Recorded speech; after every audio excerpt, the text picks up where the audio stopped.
O que levaria uma criança de 9 anos a arrumar uma mochila, acordar às 3 da manhã, sair de casa sem fazer barulho, enfrentar um temporal e sair andando por uma rodovia? Na manhã do dia 14 de fevereiro de 2000, os pais de Asha Degree descobriram sua ausência, e ela nunca mais foi vista desde então.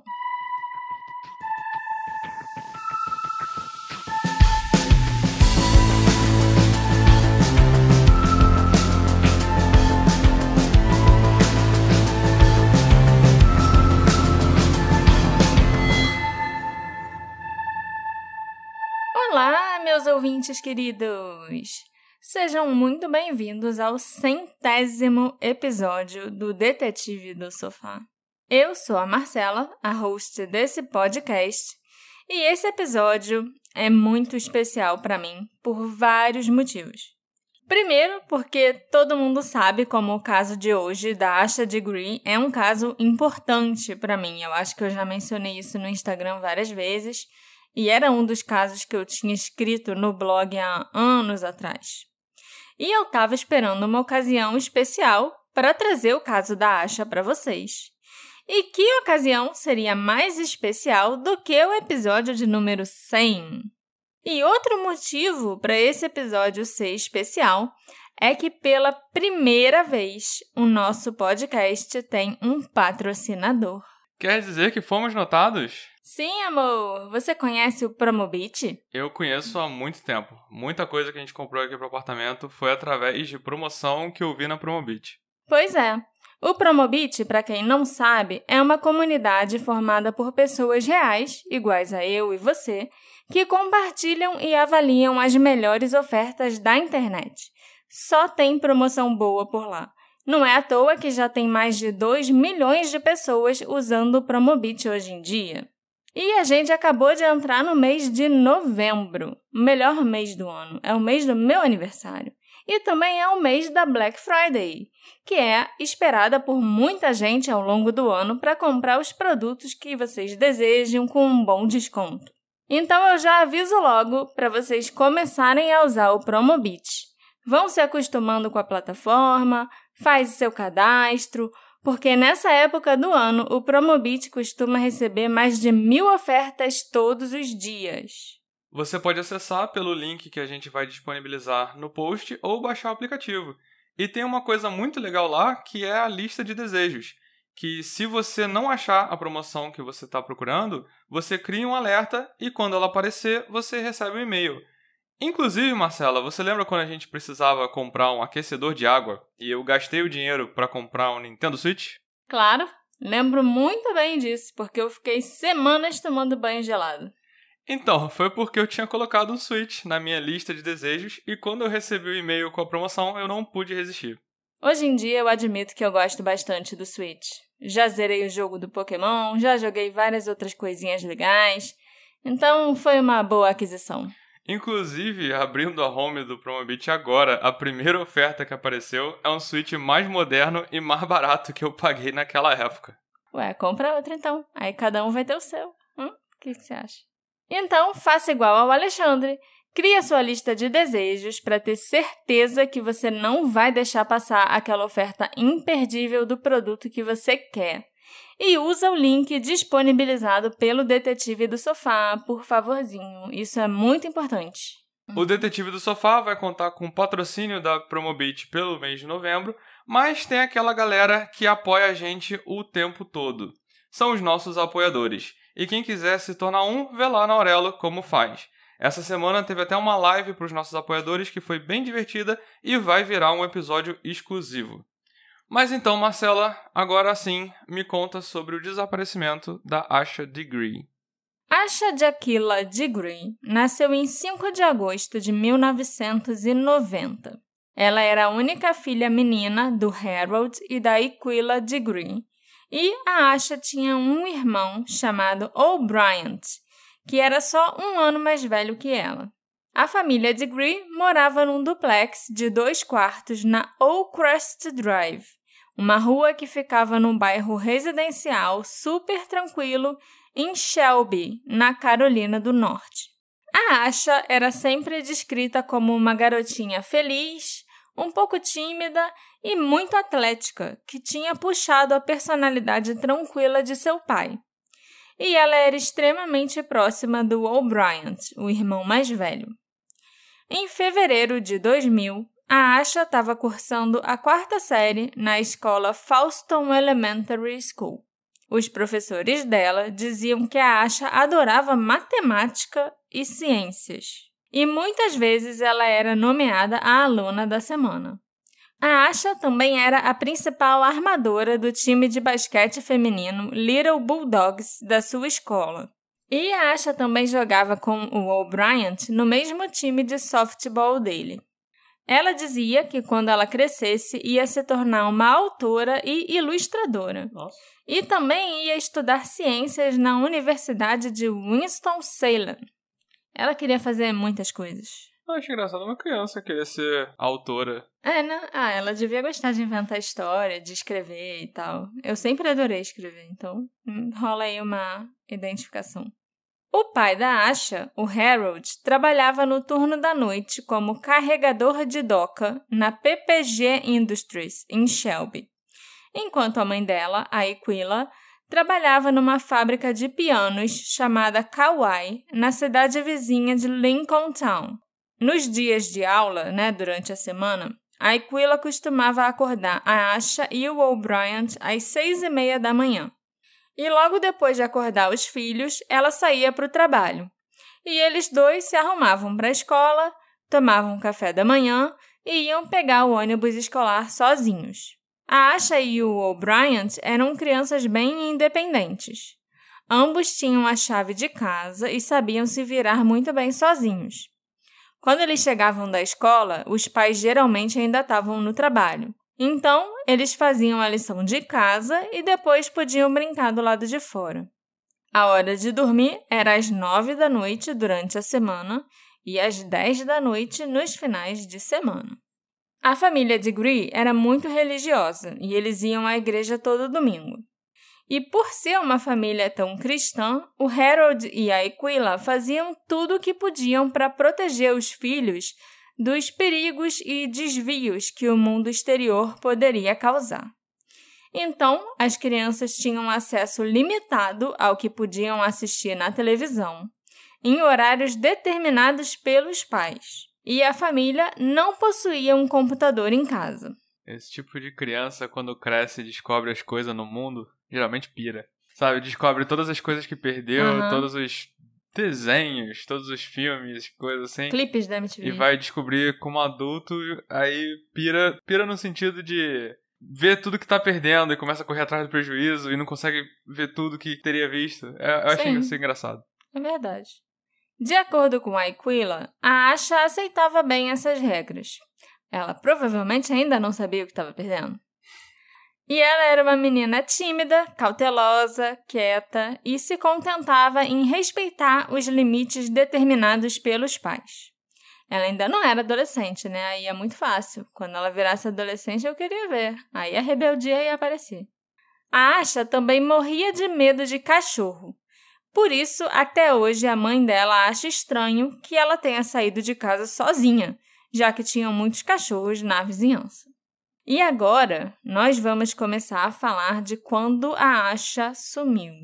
Vamos falar do fim de semana, em que a Asha desapareceu.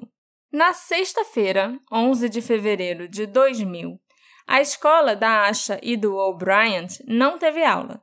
Então, os dois irmãos passaram o dia na casa da tia deles, a irmã do Harold, chamada Keisha. A tia Keisha morava na mesma rua que a família, assim como a avó paterna das crianças. E no final da tarde, a Asha e o O'Brien foram para o treino de basquete dos times em que eles jogavam. No sábado, o dia 12 de fevereiro, a Asha e o O'Brien tiveram os primeiros jogos de basquete da temporada, que aconteceram na escola em que eles estudavam. O time da Asha jogou primeiro, e elas perderam. Inclusive, a Asha fez uma falta faltando poucos minutos para terminar o jogo. E aí o outro time conseguiu virar. E por isso o time da Asha perdeu. Poxa. As meninas do time começaram a chorar muito quando viram que tinham perdido o jogo. Tadinhas. E algumas delas começaram a fazer drama e andar mancando, sabe, para fingir que tinham se machucado.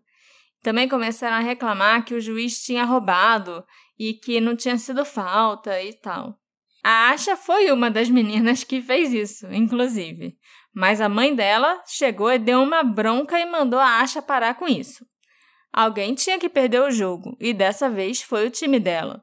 Então, ela tinha que aprender a lidar com isso, ela tinha que ser uma boa perdedora. A Asha ficou muito chateada e emburrada por um tempo, mas ela se animou enquanto assistia o irmão jogar. Depois, ela até foi brincar com outras crianças e comemorou porque o time do O'Brien venceu. Naquela noite, depois de voltar do jogo de basquete, a Asha foi para uma festa do pijama na casa da prima de 15 anos, chamada Katina. A Asha era a menina mais novinha da festa do pijama, porque as outras meninas eram as amigas da Katina e tinham a mesma idade que ela. Mas todo mundo ficou acordado até tarde assistindo Soul Train e o Showtime no Apollo, e ninguém se incomodou de ter uma criança de 9 anos ali na festa do pijama e tal. A Asha também se enturmou bem com as amigas da prima, com todo mundo. E qual era a idade das meninas? 15. No domingo, dia 13 de fevereiro, o Harold, a Aquila e o O'Brien pegaram a Asha de manhã cedo na casa da prima para a família ir à igreja junta. Depois, os 4 foram para a casa da prima do Harold, a Shalonda Brown, onde a avó da Asha a presenteou com um frasco de colônia e deu alguns doces de Dia dos Namorados para a netinha. Só para lembrar, nos Estados Unidos, o Dia dos Namorados é comemorado em 14 de fevereiro, o dia de São Valentim, né? Então, o Dia dos Namorados aí já seria no dia seguinte do dia que ela encontrou a avó. Por isso que a avó já deu os presentinhos de dia de São Valentim para Asha. Porque lá também tem isso, é dia de São Valentim. Então, não é só o dia dos namorados. Também é para você presentear seus amigos mais queridos, as pessoas que você ama, no geral. Eu acho isso bem fofinho. Depois do almoço, a família voltou para casa. E a Asha, que não tinha dormido quase nada, né, na festa do pijama, cochilou por volta das 6:30 da tarde. 2 horas depois, ela foi acordada por uma tempestade que se abateu sobre a área e foi para a sala assistir TV com os pais e o irmão. Pouco antes das 9 da noite, um motorista colidiu com um poste em Lawndale, cortando a energia em partes do norte do condado.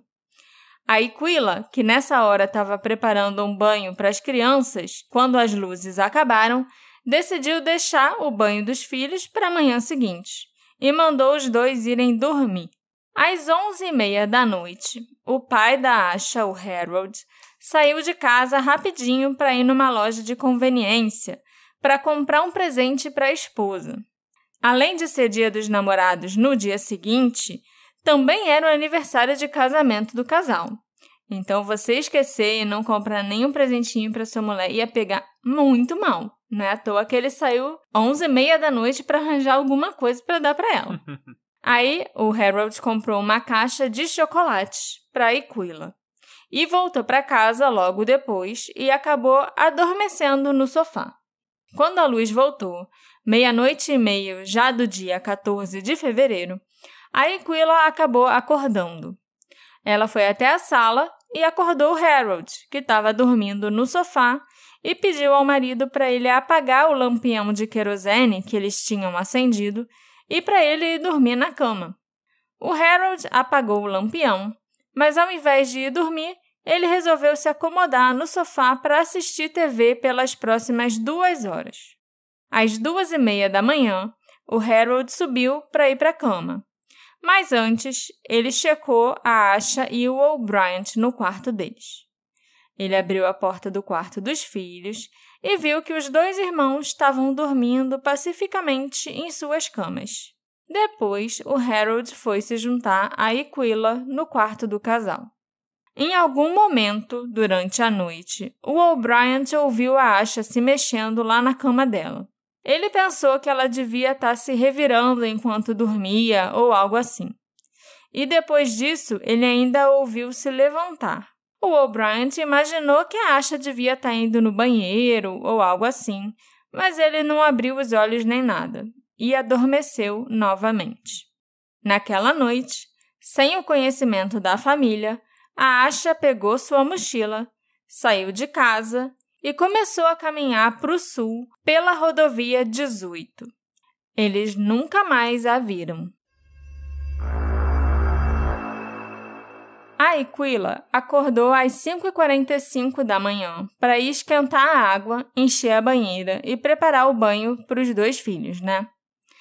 Depois disso, ela entrou no quarto para acordar o O'Brien e a Asha. Ela viu o O'Brien dormindo e viu que a cama da Asha estava desfeita e vazia. Pensando que a filha também devia ter acordado cedo e descido para a sala ou para a cozinha, a Aquila foi procurar pela Asha na casa, mas não encontrou a menina em lugar nenhum. Preocupada, ela começou a vasculhar a casa toda e percebeu que a mochila da escola e a chave de casa da Asha também haviam sumido. O Harold sugeriu que a Aquila fosse à casa da mãe dele, do outro lado da rua, para ver se por acaso a Asha tinha ido até lá. Mas, quando a Aquila ligou para a casa da sogra, ela disse que também não tinha visto a Asha e que a neta não tinha aparecido por lá, não.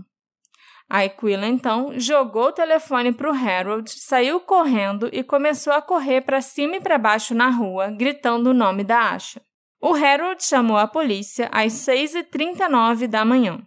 Às 6h45, o xerife Dan Crawford e os oficiais do gabinete do xerife do condado de Cleveland convergiram para a casa da família Degree e começaram a procurar a Asha pelo bairro.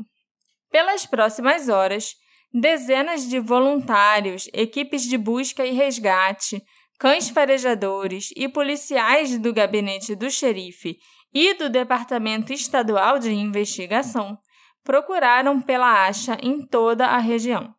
O Departamento Estadual de Investigação selou a casa da família Degree para fazer uma perícia, mas eles não encontraram nenhum sinal de entrada forçada no local e não conseguiram dizer se a Asha havia saído pela porta da frente ou dos fundos, que podiam ser abertas por dentro sem precisar da chave.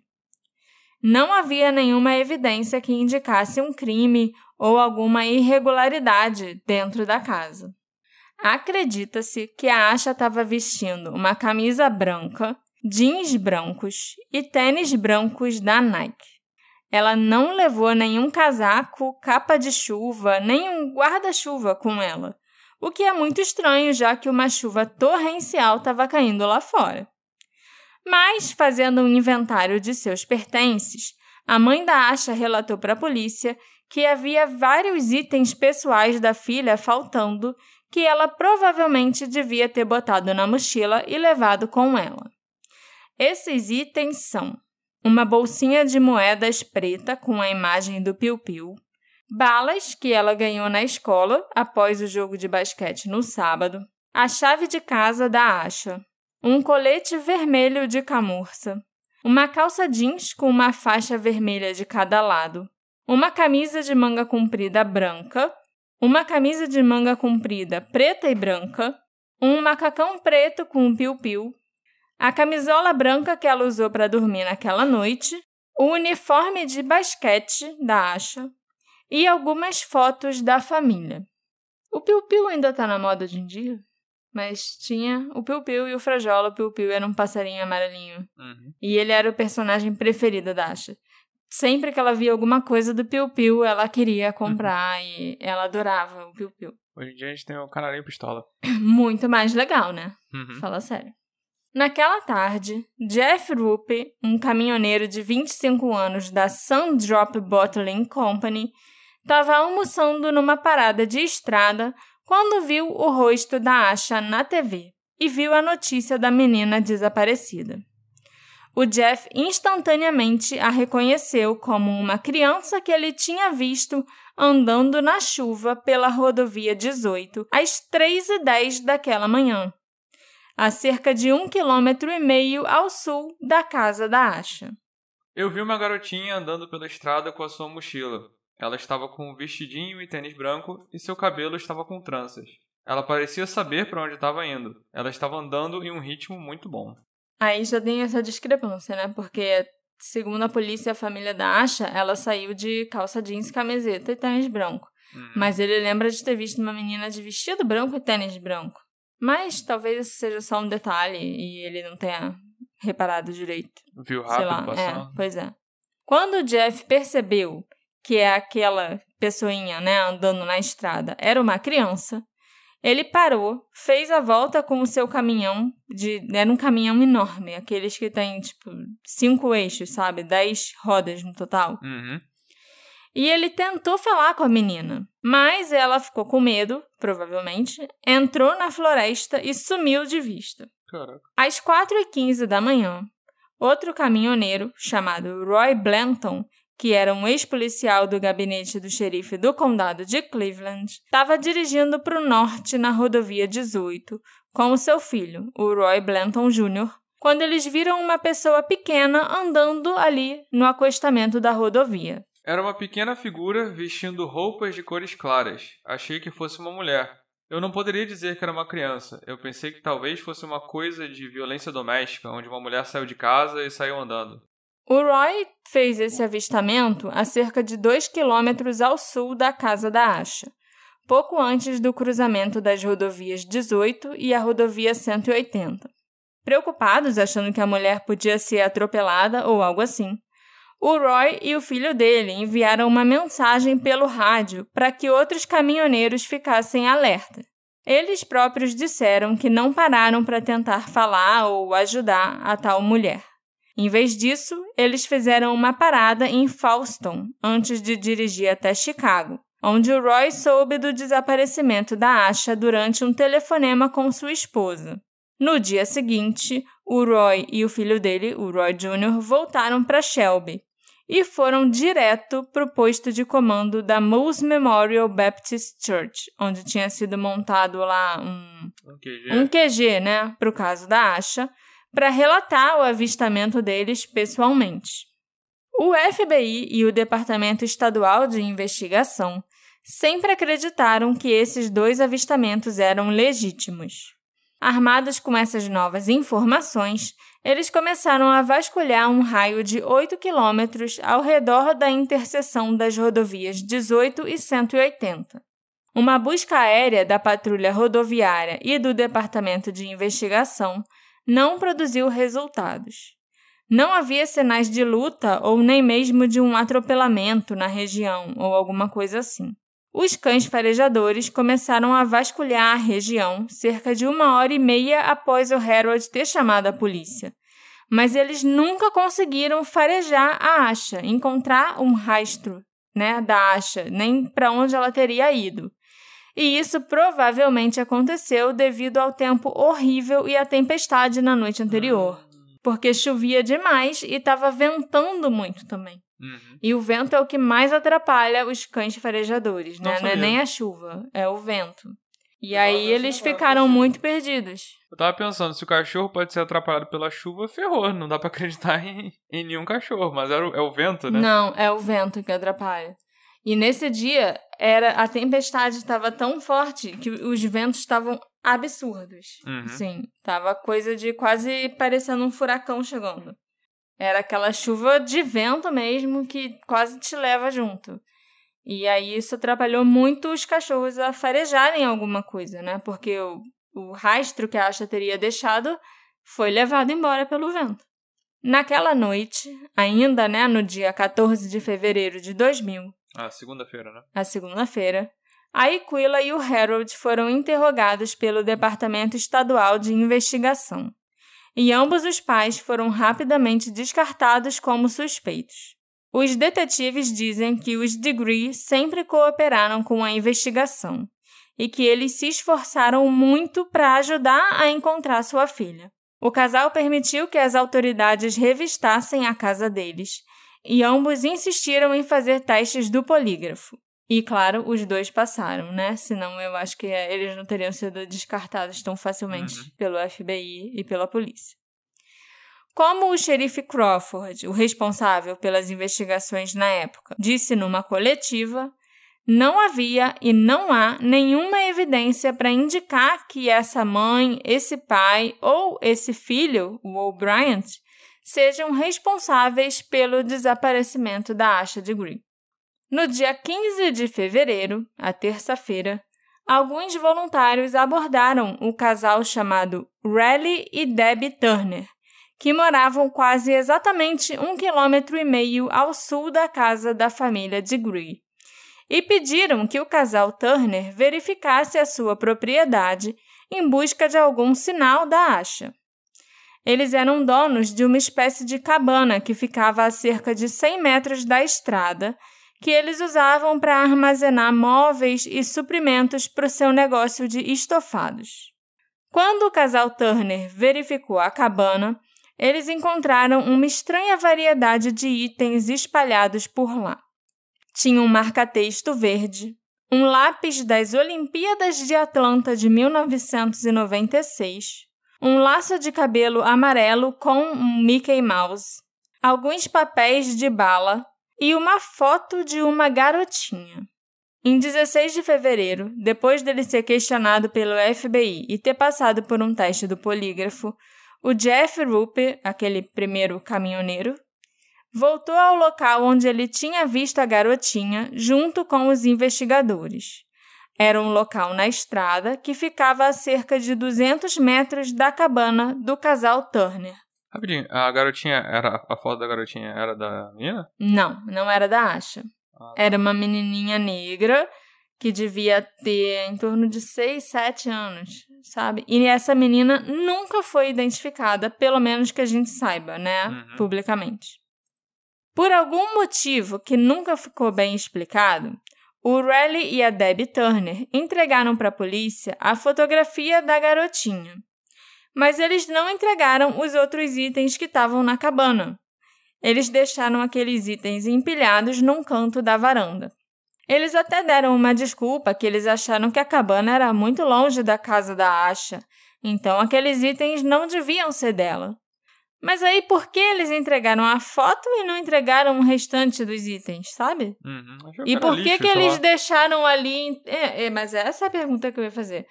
Se eles acharam que era lixo, por que eles deixaram empilhados ali na varanda da cabana? Por que eles não jogaram no lixo? Entendeu? O reverendo Mac Turner, um vizinho da cabana que não era parente do casal, apesar do sobrenome ser igual, o sobrenome Turner, nesse caso, era só uma coincidência, foi entrevistado pela polícia. E ele afirmou que ele mantinha os seus 6 beagles num lote que ficava bem atrás dessa cabana.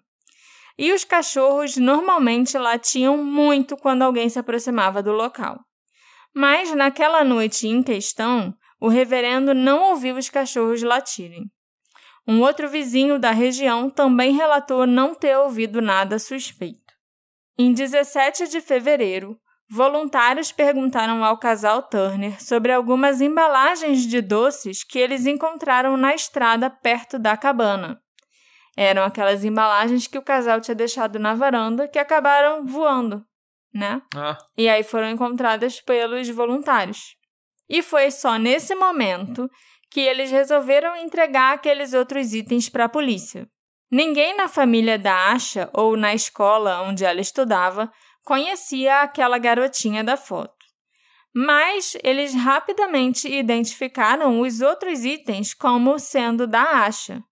Os amigos dela afirmaram que os doces vieram de um saco de guloseimas que eles receberam no jogo de basquete na noite de sábado. E a mãe dela confirmou que aquele laço do Mickey Mouse era dela. Marca-texto. O marca-texto e o lápis. A família tinha viajado para Atlanta para ver os Jogos Olímpicos em 96. E aquele lápis foi uma das coisas que a Asha conseguiu comprar com, o dinheirinho que a avó deu para ela. Então, ela amava aquele lápis, que era o lápis da viagem das Olimpíadas, sabe? Os investigadores não encontraram mais evidências depois disso. Mais de 9.000 horas foram gastas procurando pela Asha. A área foi vasculhada várias vezes, até que eles se convenceram que a menina não estava mais por lá. Em 20 de fevereiro, após 6 dias, as buscas oficiais foram encerradas. Em março de 2000, o xerife Crawford contratou a Kimberly Poyer, uma especialista em entrevistas com crianças do Departamento de Justiça. Ele contratou a Kimberly para entrevistar o O'Brien e várias outras crianças amigas e conhecidas da Asha.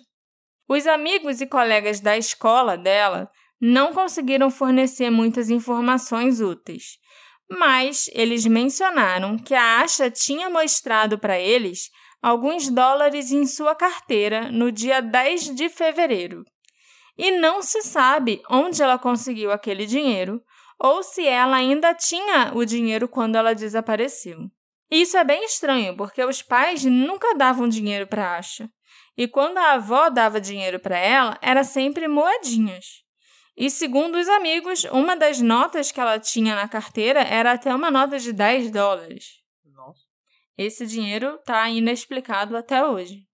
Em 22 de março de 2000, os Degree instalaram um outdoor no local onde o Jeff Ruppe viu a Asha correr e entrar na floresta.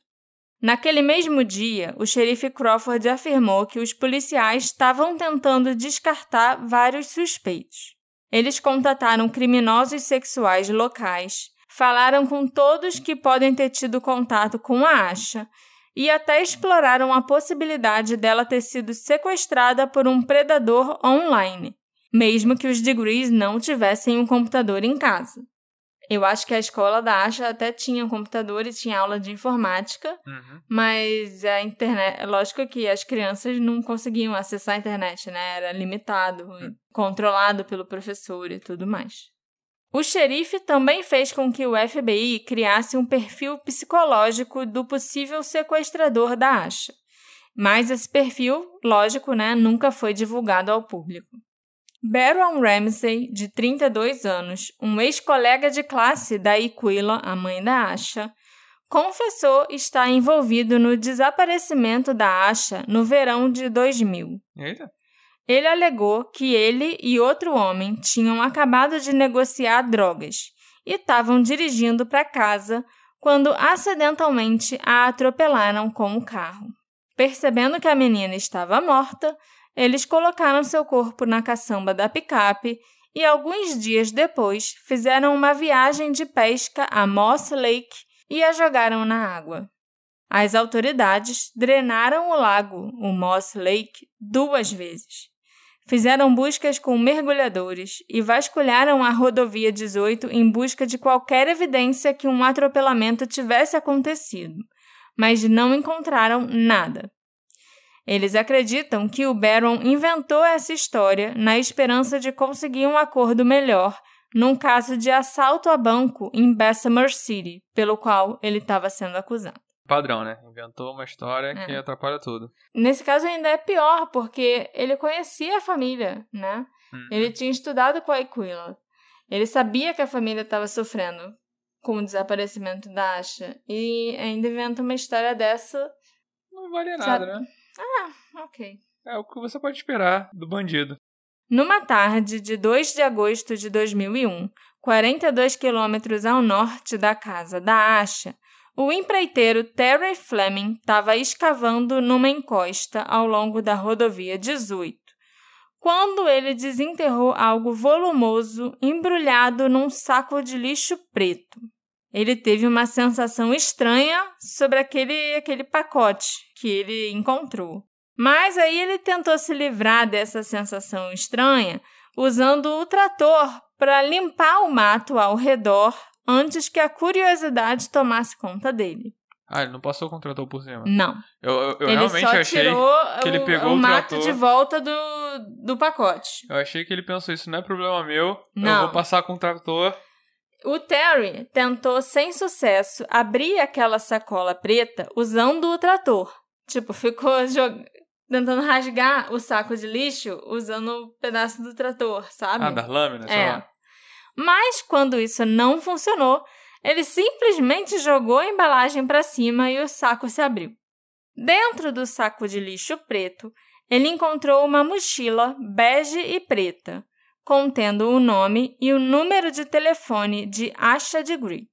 Embora o nome não tenha clicado, ou feito sentido imediatamente para o Terry, ele achou o conteúdo da mochila estranho o suficiente para que ele não se sentisse confortável com aquilo.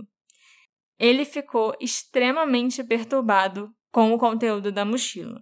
Ele deu uma entrevista há, uns 2 ou 3 anos atrás, e ele nunca revelou o que tinha dentro da mochila, porque o FBI proibiu ele de revelar, inclusive. Então a gente não sabe. A gente não sabe. Mas ele falou que ele ficou extremamente perturbado de ter encontrado a mochila, com o que tinha na mochila. A obra acabou tendo que ser fechada para a polícia fazer investigações no local. Ele perdeu o emprego, porque, ele atrapalhou a obra. E a vida dele ficou uma merda desde então. Caraca. Eu fiquei com pena dele.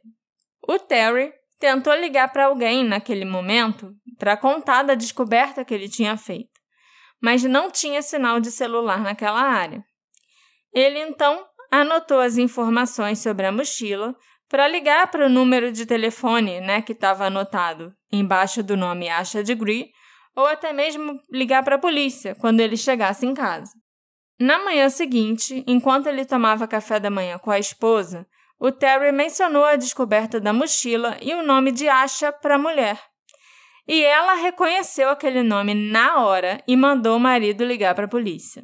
Ela já tinha visto o caso da Asha Degree na TV. Isso já tinha feito 1 ano, mais ou menos? Já tinha um pouco mais de 1 ano.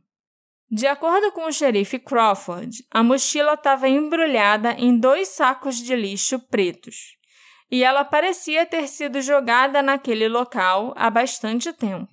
Ele também afirmou que 90% a 99% do conteúdo que estava na mochila pertencia a Asha.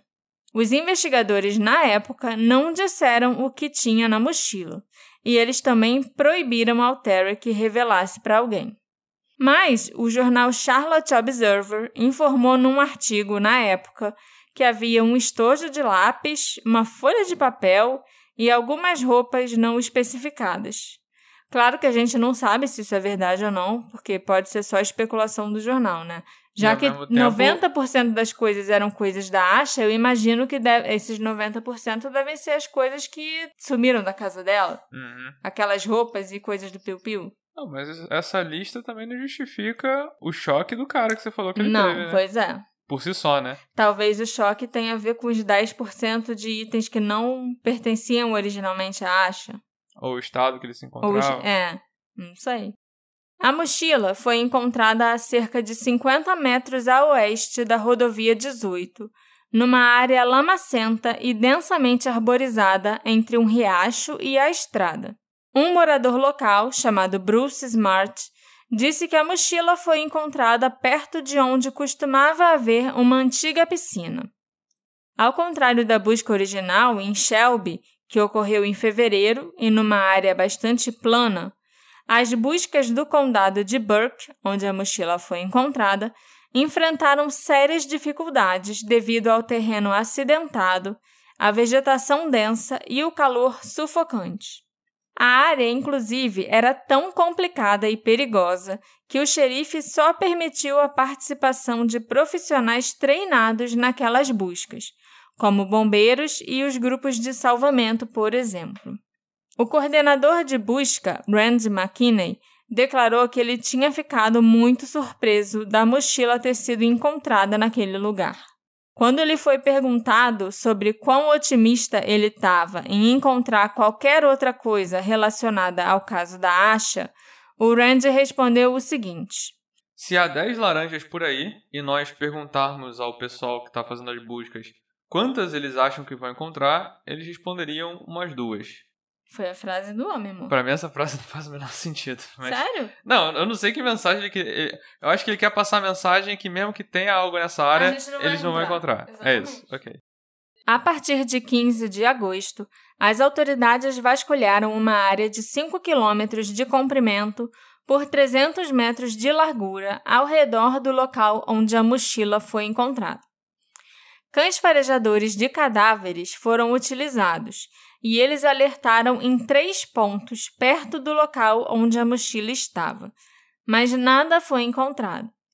As autoridades também encontraram ossos de animais em um par de calças caqui masculinas. Nunca ficou claro se esses itens têm alguma relação com o caso da Asha. Em fevereiro de 2002, Wayne Thomas, um dos principais detetives trabalhando no caso da Asha, foi demitido por supostamente ocultar informações sobre o seu desaparecimento. Eita!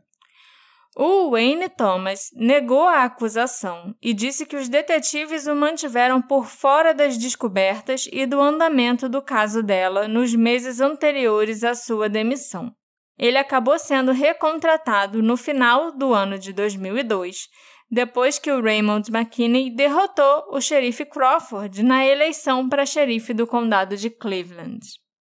Em setembro de 2003, Danny Ray Johnson, de 43 anos, foi acusado de sequestrar uma menina de 11 anos numa feira de tratores em Bellwood e estuprá-la antes de deixá-la na floresta, nua e amarrada a uma árvore. Ele também confessou ter agredido sexualmente uma garota de 18 anos com uma faca alguns dias antes no condado de Catawba. Os detetives também investigaram o irmão do Danny, o Herbert Johnson, um estuprador condenado e autoproclamado assassino que trabalhava como segurança na mesma feira de tratores, onde o Danny estava e, fez aquilo com a menina de 11 anos. Mas o Herbert alegou não saber que o irmão estava no evento. Ele já tinha sido questionado no caso da Asha logo após a descoberta da mochila, devido ao seu histórico violento e ao fato do Herbert morar próximo ao local onde a mochila foi encontrada. Ele foi preso em setembro de 2003 por violação da condicional, quando os investigadores descobriram um facão dentro do seu veículo. O Herbert forneceu amostras do seu cabelo e sangue e alegou que ele estava internado numa clínica psiquiátrica quando a Asha Degree desapareceu. Já o irmão dele, o Danny, estava numa prisão na Virgínia Ocidental no momento do desaparecimento da Asha. Em 16 de setembro, os detetives afirmaram que os irmãos, por enquanto, haviam sido descartados. E eu acho isso muito interessante, porque me leva a crer que os detetives têm uma amostra de DNA de um suspeito. Talvez eles tenham conseguido na mochila, por exemplo, porque senão, do que adiantaria obter a amostra do Herbert e do Danny se os investigadores não tivessem com o que comparar, né? Pois é, eu não sei se eles iam guardar pro futuro, né? Se um dia a gente achar o corpo da Asha e tiver DNA, talvez seja o deles, sabe? Sim, mas eles parecem ter bons álibis. Não, sim. E fáceis de verificar, né? Um tava na prisão, o outro tava na instituição psiquiátrica. Eu tô concordando com você, mas porque eu acho difícil ser esse o caso, né? Vamos ter o DNA deles aqui, só porque sim. Isso não ia fazer tanto sentido, né? Em novembro de 2004, as autoridades vasculharam um terreno baldio na Ruby Spangle Road, em Lawndale, a cerca de 5 quilômetros da casa da Asha Degree. Mas eles não encontraram nada além de ossos de animais. Em abril de 2005, eles escavaram parte de um terreno de 30 acres no sul de Shelby e levaram embora 2 sacos cheios de terra. Essas 2 buscas aconteceram porque a polícia recebeu pistas de alguém que quis se manter anônimo, sabe? E aí eles foram lá pra ver qual é, entendeu? Mas não deu em nada. Levaram sacos de terra, mas aparentemente não deu em nada. Isso em 2004 e 2005. Em janeiro de 2014... Saltamos porque por anos o caso não teve nenhuma evolução, nada de novo. Então, em janeiro de 2014, os detetives começaram a investigar Donald Ferguson, de 57 anos, que havia sido preso pelo estupro e assassinato em 1990 de Shalonda Poole, de 7 anos, cujo corpo foi encontrado atrás de uma escola primária em Greensboro, na Carolina do Norte. Ao investigar uma agressão sexual aparentemente não relacionada em 2013, as autoridades da Carolina do Sul inseriram o DNA do Donald Ferguson num banco de dados nacional e perceberam que correspondia à amostra suspeita no caso da Shalonda. O Donald estava livre e ele morava a cerca de 60 quilômetros de Shelby em fevereiro de 2000, quando a Asha Degree desapareceu. Mas os detetives não conseguiram ligá-lo ao desaparecimento da Asha. Em fevereiro de 2015, quando o desaparecimento da Asha estava completando 15 anos, o FBI começou a reexaminar o caso, revisando todas as evidências coletadas ao longo dos 15 anos e reentrevistando as pessoas envolvidas e citadas nas investigações iniciais. Após esse processo, em maio de 2016, foi divulgado que uma pista foi encontrada nos arquivos. A Asha pode ter sido vista entrando num veículo verde escuro, modelo Lincoln de 1970, ou um Ford Thunderbird, e esse carro verde escuro tinha ferrugens nas rodas. Mas ela pode ter sido vista entrando nesse carro perto de casa ou no meio da estrada? Na estrada. Ah, tá. E a polícia pediu para, se alguém tivesse informações, tipo, se você souber de alguém aqui dessa região que na época tinha um carro verde escuro, num desses dois modelos, ou até outro modelo também parecido, entrasse em contato para informar. Pelo que eu sei, atualmente, esse carro já não é mais de interesse do FBI. Eu não sei se não é de interesse, porque eles encontraram o carro e o dono e viram que não tinha nada a ver, ou porque eles largaram pra lá, entendeu? Mas eu acho que eles... Não me parece que eles ainda estão interessados nesse carro, não. Em 8 de outubro de 2018, o gabinete do xerife do condado de Cleveland divulgou mais 2 provas do caso da Asha. Uma era uma cópia do livro do Dr. Seuss, chamado McElligot's Pool, que havia sido retirado da biblioteca da escola da Asha, a Falston Elementary School, em algum momento do início do ano 2000, pouco antes dela desaparecer. Mas não tinha sido ela que pegou o livro na biblioteca. E a segunda pista era uma camiseta ou uma camisola da boy band New Kids on the Block. Na época, as autoridades não revelaram quando, onde ou como esses itens foram encontrados ou por que eles acreditavam que eles seriam significativos no caso da Asha. Hoje em dia, eu já sei que esses itens estavam dentro da mochila dela, mas eles não pertenciam a ela. Aquela mochila do saco preto. A mochila que o empreiteiro Terry encontrou. E é estranho, né? Assim, o New Kids on the Block era uma boy band dos anos 80, final dos anos 80. Eu assistia muito Full House no SBT, 3 é Demais, que acho que era o nome que o SBT tinha dado. E a DJ, a filha mais velha, ela era louca pelo New Kids on the Block. Eu acho que teve até um episódio que eles participaram. E era bem na época que a série estava rolando que eles estavam no auge. Então, por que ia aparecer uma camiseta do New Kids on the Block em 2000, tipo, mais de uma década depois que eles fizeram sucesso, na mochila da menina? Pra ser bem sincero, isso aí não me desperta nenhuma estranheza. Alguém tinha e botou. Se não era dela, ou se ela não pegou ela mesma de alguém de algum lugar, o que me causa estranheza é o livro, porque é um era livro da escola dela. Que é da escola dela, mas pelo jeito não foi ela que pegou. Não foi. Então, será que outra pessoa pegou e depois botou no livro? Ou então ela que pegou dessa outra pessoa e também é uma coisa que não faz diferença, porque ela pegou do amiguinho que pegou o livro, sabe? Mas, assim, o que eu acho pior é que a mochila foi encontrada em 2001. Esses 2 itens estavam dentro da mochila. Em 2001, eu acho que a escola ainda teria, a biblioteca da escola ainda teria os registros de quem pegou o livro em 2000, por exemplo. Sabe? E agora, em 2018, quando eles foram atrás dessas pistas, a escola já não tinha mais esses registros. Então, sabe por que eu acho que não tem? É porque eu acho que você tá presumindo muita coisa. Eu vou chutar que esses registros, se existiram, deve ter existido, eram num computador velho. Não, entendeu? registro de biblioteca, eu pegava muito livro na biblioteca da escola. E o registro de quem pegou e tirou o livro era anotado numa ficha que ficava presa no próprio livro. Ou a outra versão da ficha ficava lá nos arquivos da biblioteca. Era uma coisa física, não era uma coisa que ficava em computador. E não tinha isso no livro da Não tinha isso no livro da menina. Então, é isso que eu tô falando. No colégio, se eles não tinham um controle físico de papel, que isso aí gera volume e com o tempo alguém vai querer se livrar disso, muito provavelmente era com computador e devia ser um computador antigo. E aí, dos anos 2000 pra cá, isso se perdeu. Esses computadores antigos se perdem, sabe? Não tem porquê. Mas de 2000 para 2001, será que isso já teria se perdido? De 2000 para 2018, com certeza, não tenho a menor dúvida.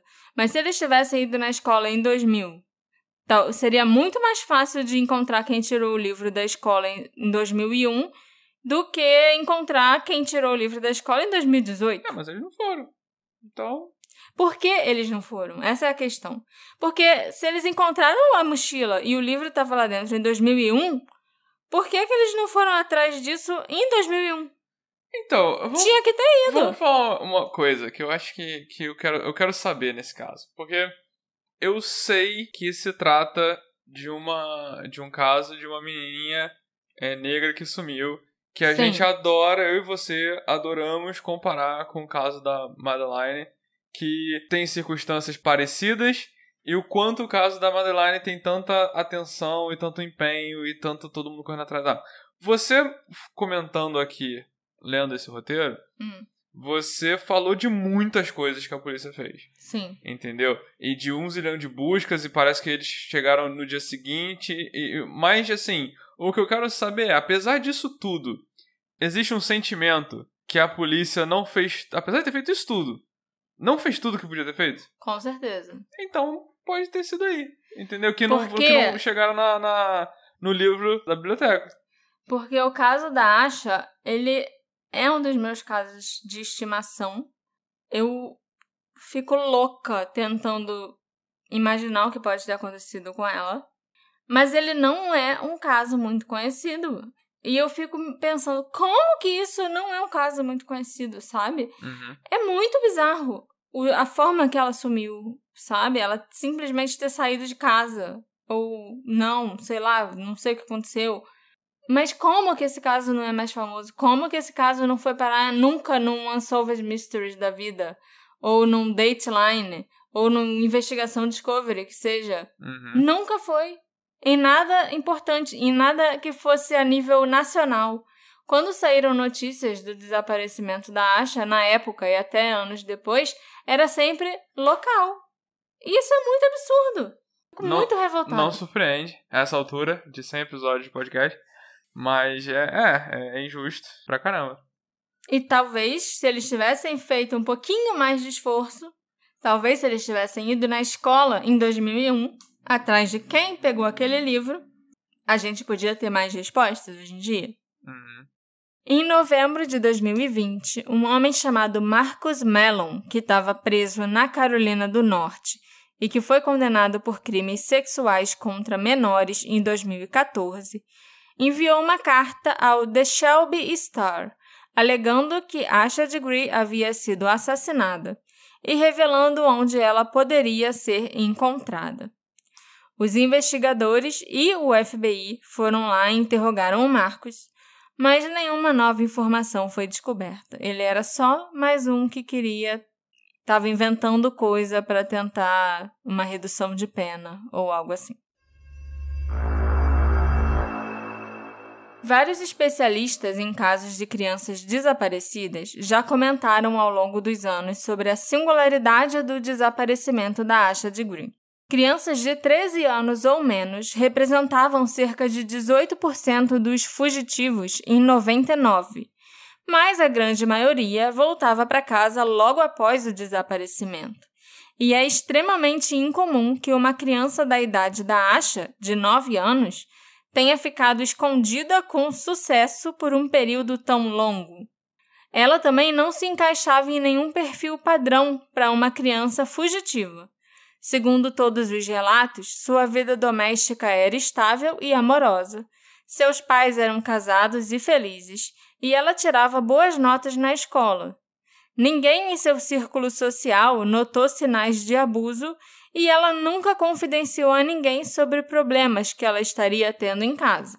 A Asha normalmente ficava retraída e tirava sonecas frequentes quando ela estava triste, ou quando o time dela perdia o jogo, por exemplo.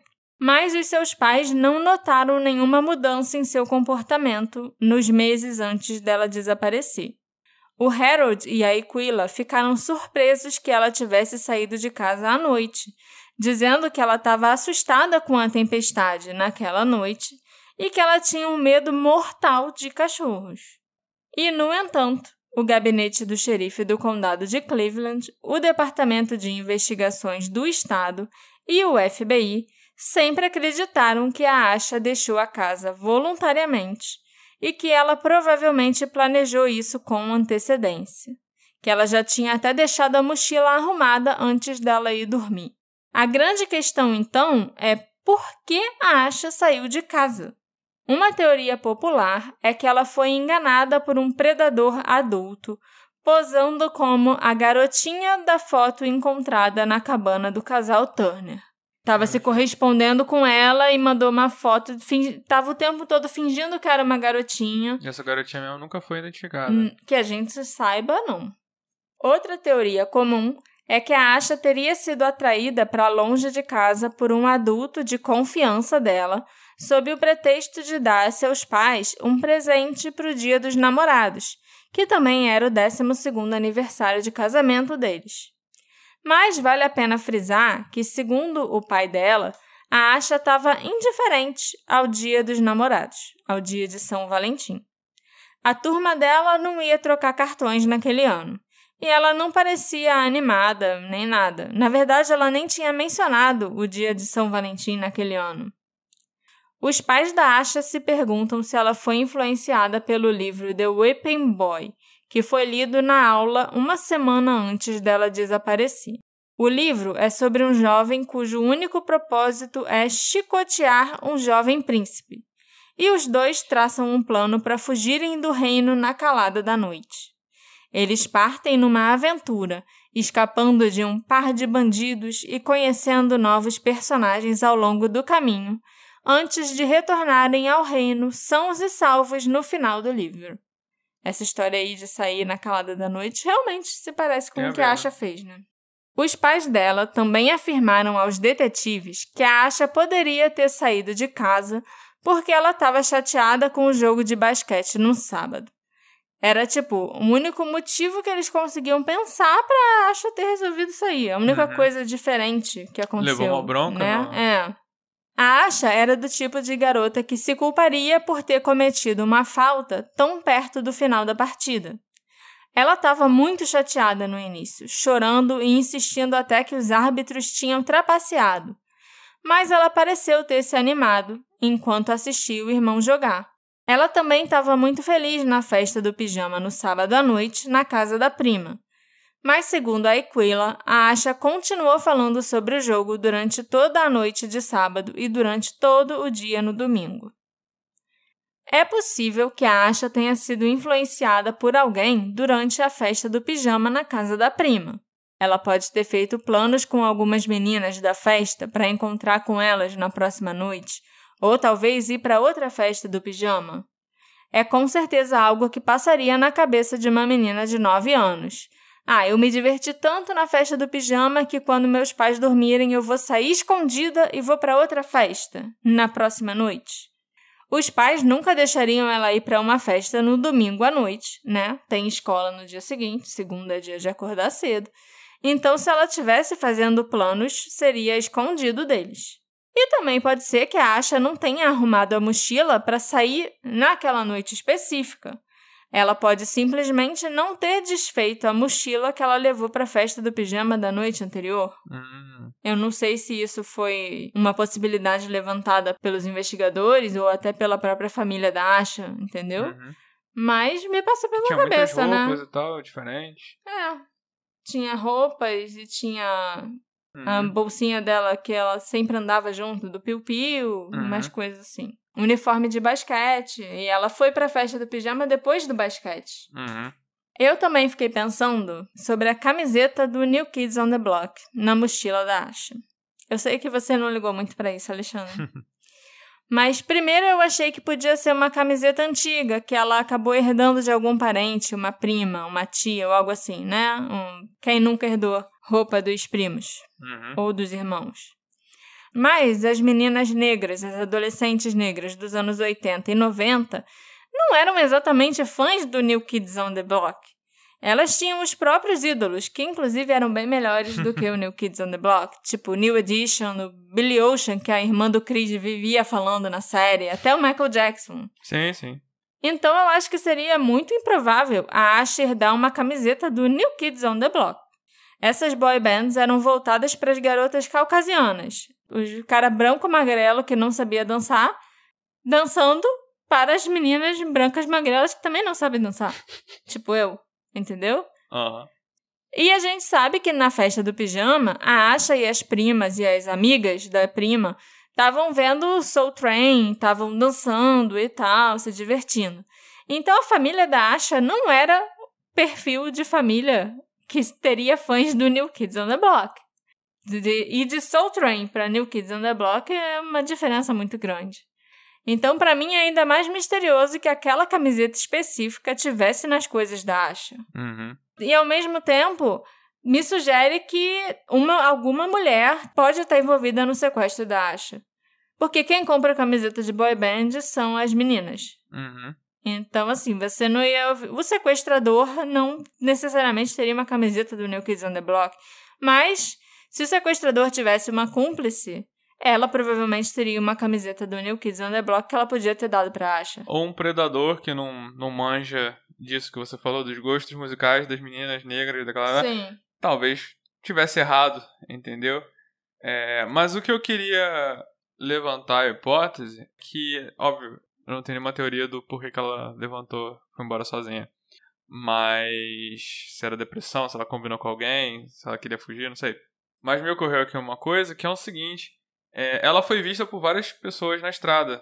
Sim. Né? E, para todos os efeitos, parece que esses relatos são verdadeiros. Sim. Mas você falou que teve um cara que viu ela passando na estrada e não fez nada, né? Teve uns que voltaram pra ver qual que voltou ela pulou pra no tentar... mato. Mas você falou que teve um que deixou rolar, mas chamou no rádio. Avisou no rádio, no rádio. Tem uma mulher aí andando no acostamento, toma cuidado pra não atropelar. Numa dessa, eu fico pensando que se um dos caras que tivesse ouvido esse rádio fosse alguém, filho da puta... Um predador? Um predador, um estuprador, alguma coisa assim, talvez desse tempo do cara até pensar, premeditar uma coisa. Pô, se eu encontrar, já era. Entendeu? Sim. E aí, numa dessa, pode ser que... algum caminhoneiro sabia que ia encontrar em algum momento uma mulher por aí, no meio da noite, de madrugada, sem ninguém ver, e que ia ser uma vítima fácil pra ele carregar. Entendeu? E pode ter sido isso que aconteceu. Ela saiu de casa por algum motivo que a gente não sabe, e aí um caminhão desse, o cara carregou ela pra dentro. Não sei se... não vou saber agora se ele ia conseguir convencê-la a entrar no caminhão, porque pro outro cara... ela saiu correndo. Ela nem quis... ela viu o caminhão vindo, ela já saiu correndo e entrou no mato. Mas me parece algo que dava pra alguém que sabia de antemão que ia encontrar uma mulher perdida de madrugada. Mulher, entre aspas, né? Porque foi a mensagem da rádio. E aí, quando finalmente encontrou, já tava tudo na cabeça. Vou fazer isso, vou fazer aquilo, vou chegar com o farol apagado, entendeu? Sim. Pra surpreender, vou pegar, vou jogar pra dentro. Sim, acho que você pode ter razão, sim. Obrigado. Uma ótima teoria. Mais algumas coisas que me chamaram a atenção foram a falta do casaco, de um guarda-chuva ou até uma capa de chuva. Isso eu tinha comentado, né? Tipo, como é que a menina sai no meio de um temporal sem nada disso, sem nenhuma dessas coisas? Ela não levou o casaco com ela. Faria sentido se ela não tivesse arrumado a mochila e deixado só pegado a mochila que já estava pronta do dia anterior. Mas se assim, antes dela ir dormir, já tava chovendo pra caralho. Tava chovendo tanto que tinha um carro derrapou, bateu no poste e ficou tudo sem luz e tal. E, tipo, Se ela sabia que ela ia sair naquela noite, e ela não era uma menina boa, ela era uma menina bem inteligente, ela pensaria em já separar também um casaco, um guarda-chuva, ou uma capa de chuva, qualquer coisa assim, pra quando ela saísse ela usar. E outra coisa também que me chamou a atenção é que a Asha adorava andar de bicicleta, mas ela não saiu de bicicleta. E pra mim, essas duas coisas, assim, combinadas, né, a falta de um guarda-chuva, que seja, e a falta e ela ter largado a bicicleta, me fazem acreditar que ou o plano dela, sei lá, talvez de alguma outra pessoa, envolvia um carro aparecer para buscar ela num horário combinado, ou então que a Asha estava indo para um lugar muito, muito perto da casa dela, que ela não precisava de um guarda-chuva e ela não precisava de ir de bicicleta para esse lugar. Dava para ir a pé rapidinho que ela ia chegar lá. Mas aí, como que a Asha foi parar na rodovia? Depois, se ela ia para um lugar perto, sabe? E eu também achei estranho o comportamento do casal Turner, de entregar a foto da garotinha e só depois entregar as outras coisas. Eu não entendo por que eles guardariam um lápis, um laço, tipo uma xuxinha de cabelo do Mickey, um marca-texto e papel de bala. A mulher separou esses itens, fez uma pilha e deixou no cantinho da varanda. Se ela achasse que aquilo não era importante, ela teria jogado fora. Mas ela não jogou fora e ela nem entregou de cara para a polícia. Eu sempre me perguntei se a Asha realmente esteve naquela cabana ou se aqueles itens foram plantados lá por outra pessoa. De qualquer forma, alguém esteve naquele lugar e deixou aquelas coisas lá. Então, por que os cachorros não latiram? Ou será que eles latiram sim, que alguém viu a Asha por lá, achou que era um invasor e atirou na menina? Nos Estados Unidos é bem comum essa história de atirar em alguém que está invadindo sua propriedade, né? Ainda mais no interior, assim.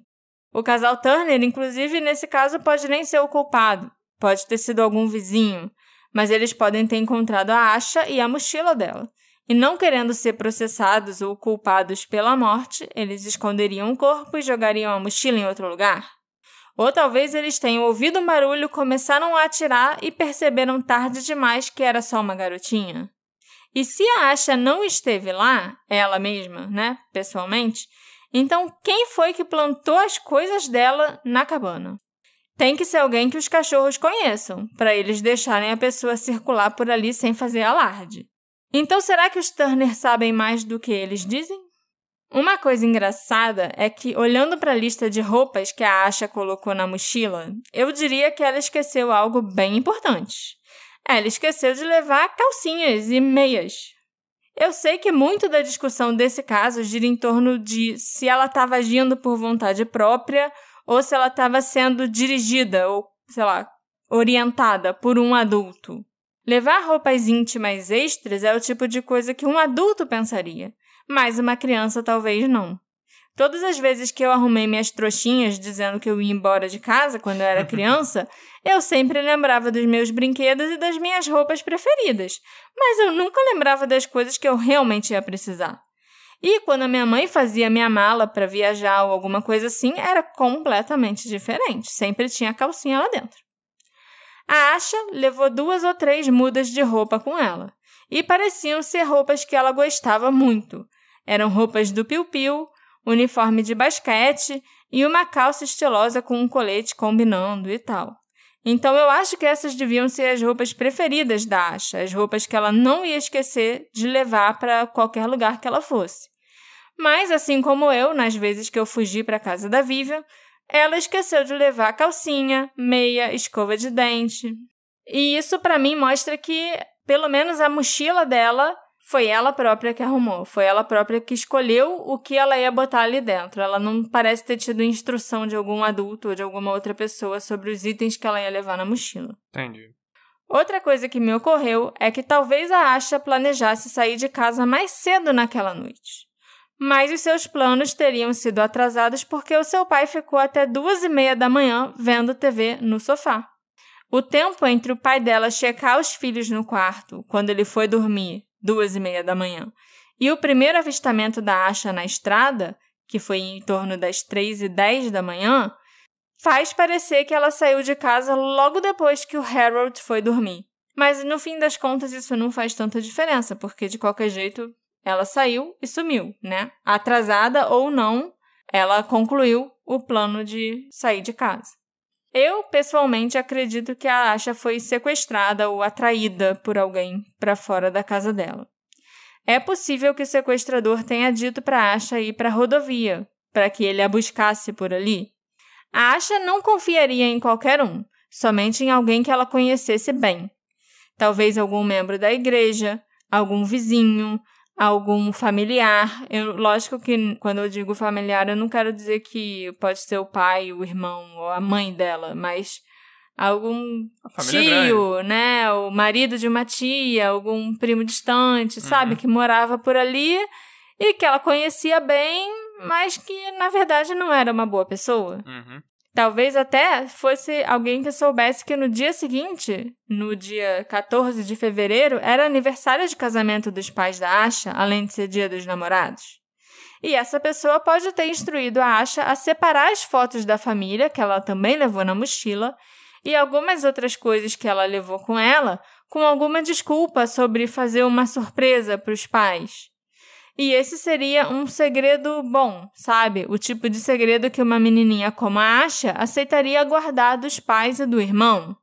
Então, essa pessoa deve ter dito para a Asha sair naquela noite para entregar as coisas, ou então para preparar a surpresa, alguma coisa assim. E aproveitou para levar a menina, fazendo parecer que ela estava fugindo por conta própria. O desaparecimento da Asha teve um efeito devastador na família Degree. 3 semanas após a descoberta da mochila da Asha, o pai dela, Harold, ficou gravemente ferido quando seu Oldsmobile de 1985 derrapou numa estrada e colidiu de frente com uma caminhonete. Ele chegou a ser acusado de direção perigosa e quase foi processado, mas as acusações foram retiradas quando descobriram que ele havia sofrido um efeito colateral da medicação para pressão que ele estava tomando e que o Harold desmaiou no volante. Nossa, ele estava tomando remédio de pressão por causa do nervosismo? Por causa, né, de tudo que estava acontecendo, o estresse da filha ter sumido.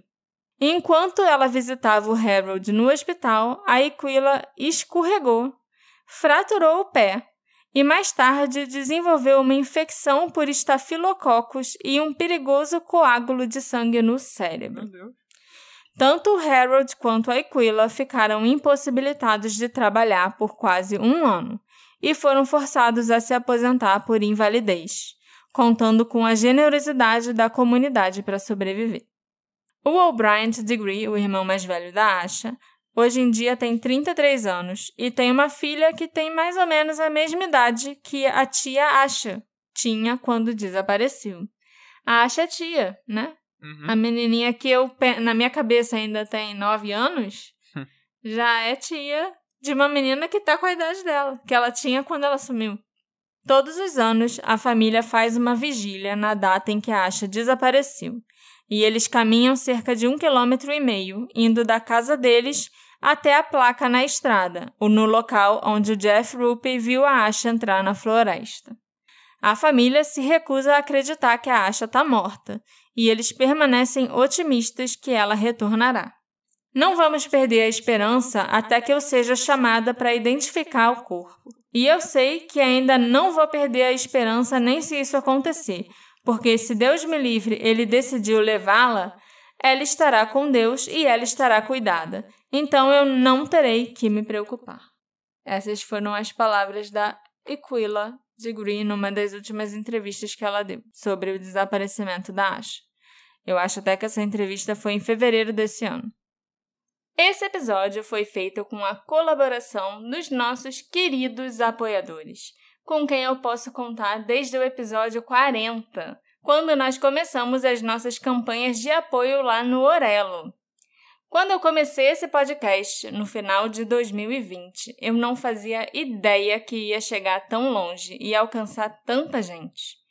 Todos vocês, ouvintes, são muito importantes para mim. E todos os nossos apoiadores, é claro, né, que também são.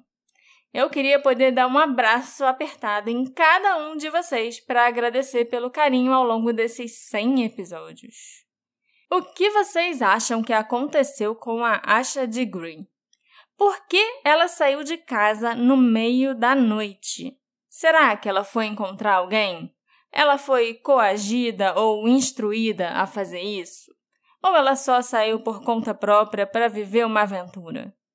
E onde ela está hoje em dia? Vocês ainda têm esperança que a Asha esteja viva em algum lugar por aí? Me encontrem nas nossas redes sociais, @detetive do sofá, e me conta o que vocês acharam desse que é um dos casos que mais me deixa perdida. A gente se encontra na próxima investigação e que venham mais 100 episódios por aí. Tchau, tchau. Tchau, tchau.